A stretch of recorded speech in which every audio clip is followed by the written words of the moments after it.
Newcastle have achieved a lot in the last 3.5 years, qualifying for the Champions League for the first time in the 21st century, reaching 2 League Cup finals and winning one of them last month against Liverpool. But what if I told you that this was just the beginning for the Magpies? Because everyone in the club is aiming to push for the title in 2027. Why 2027, you may ask? Well, stay tuned to the end to find out.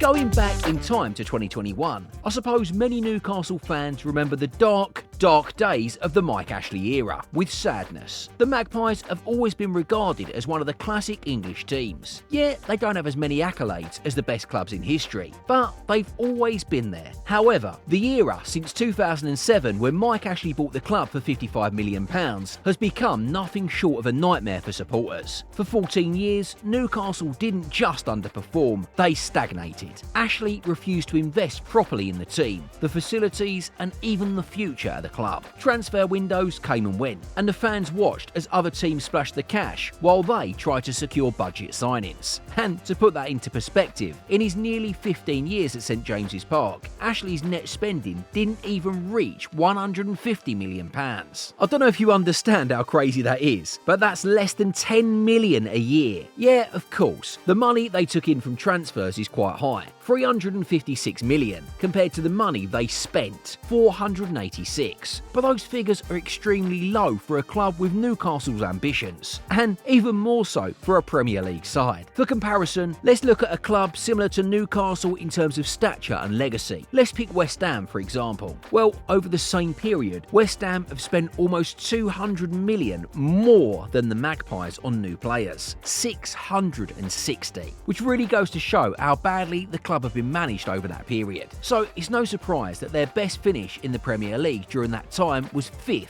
in 2011-12, which seemed like a huge success given the club's internal problems. But then everything changed. After more than a decade of failed negotiations and false hopes, the club finally sold.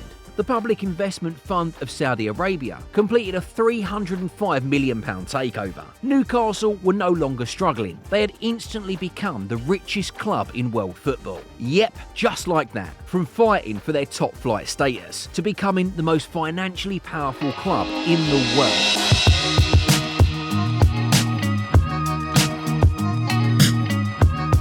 The second step in Newcastle's rise to the top of English and possibly one day European football was to use the fresh financial injection. But the important thing was to do so smartly, without spending too much. Yeah, the fans were celebrating the Saudi takeover, thinking that the club would bring the most prolific players and managers in the world. But going for the big names would have probably been a mistake for the Magpies. Instead, they opted to make strategic moves, bringing in young, talented players and a manager who knew what it felt like to build a team from scratch, Eddie Howe. Yeah, he wasn't the most sought after name to the average fan, but now, some 3 years later, it's clear that Howe knows what he's doing. When it comes to transfers, they have started to sign smart contracts. Not just big money stars, but players who fit the vision. Bruno Guimaraes came in from Olympique Lyon for £42 million. Kieran Trippier, a top English international, arrived from Spain for just £14 million. Then Dan Burn, Nick Pope, Sven Botman, Anthony Gordon, and the icing on the cake, Alexander Isak. All these players who arrived within the first 14 months of the takeover and cost around £250 million form the backbone of the team. No flashy players, no inflated salaries, just strategic and clever moves for the future.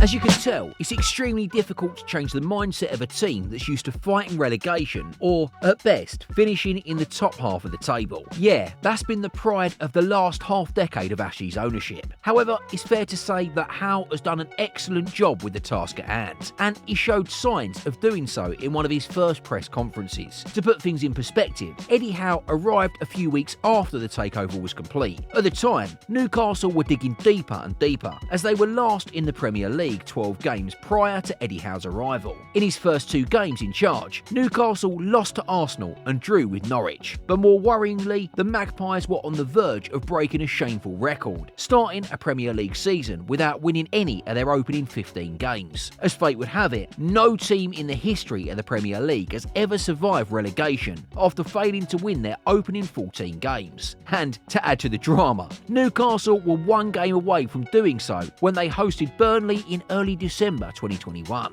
Before the match, Eddie Howe was questioned whether he is confident that this situation is redeemable, and here was his answer. I'm realistic, but I'm also very, very positive.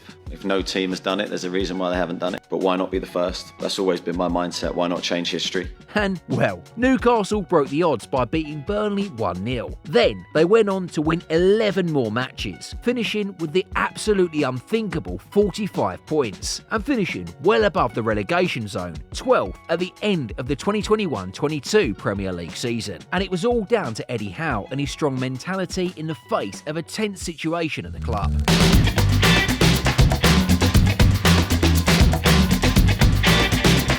When Eddie Howe arrived at Newcastle, many questioned whether he had the tactical pedigree to rescue the club from the threat of relegation. Well, many would have said anything after Steve Bruce would be an upgrade. But remember, it wasn't enough for Newcastle's future manager to simply be an upgrade on Steve Bruce. If we rewind for a second, Newcastle were very passive under the former manager, particularly in his final year at St James's Park. The Magpies sat deep, even in games where logic would suggest they should be in control. In short, it was fear-based football, trying not to lose rather than going out to win. As evidenced by their position in the months prior to Eddie Howe's arrival, the team ranked among the lowest in the Premier League in terms of pressing, possession and progressive play. After the former Bournemouth boss arrived, however, everything changed in a matter of weeks. The team needed time, and once the necessary acquisitions were made, Newcastle began to play like a completely different team. They quickly became known for their pressing game, with a structured 4-3-3 formation that emphasised intensity, compactness and sharp ball recovery. They began to press from the front, smothering teams in their own half. This front-footed style began to turn St James's Park into a fortress. Crucially, Howe's chosen formation brought out the best in players like Joe Linton. You may remember how shaky and unconfident the Brazilian was before Eddie Howe, but now he's one of the cornerstones of Newcastle United's midfield success. From an attacking midfielder and even a number 9 in some games, Joe Linton was transformed into a box-to-box midfielder. Kieran Trippier, meanwhile, became a vital outlet in attack with his wonderful blending crosses. Bruno Guimaraes provided technical control and pace in midfield. The tactical identity was clear: dominate the middle, force turnovers and attack with pace and precision. And speaking of pace, it's worth remembering how important Miguel Almiron and Alain Saint-Maximin were in that department in Howe's first season and a half. Defensively, they were also impressive. Howe built one of the most solid defences in England. Newcastle finished the 2022-23 season with the best defensive record in the Premier League, conceding just 33 goals.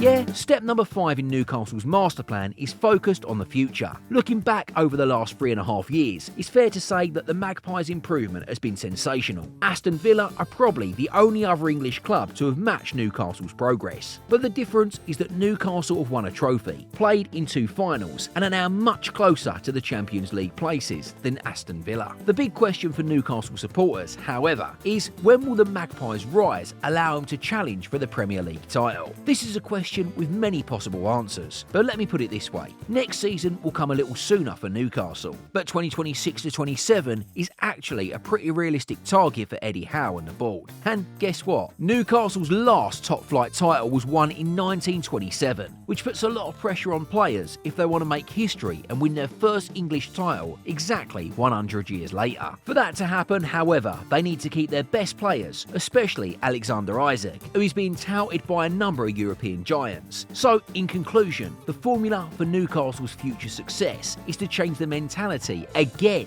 They should understand that they are no longer just a top 5 or top 6 team. They are a team that could compete for the most prestigious trophies alongside the best of the best in Europe and England. Of course, you are the one to tell us whether this is possible or not. Do you think Newcastle will be ready to fight for the Premier League title anytime soon, given their rise in the last 3 years? Share with us in the comments below. Also, if you enjoyed that one, please consider subscribing to the channel or check out our latest upload, in which we talked about Darwin Núñez and Andy Carroll, who are seemingly having similar fate in a Liverpool shirt. I'm waiting for you there.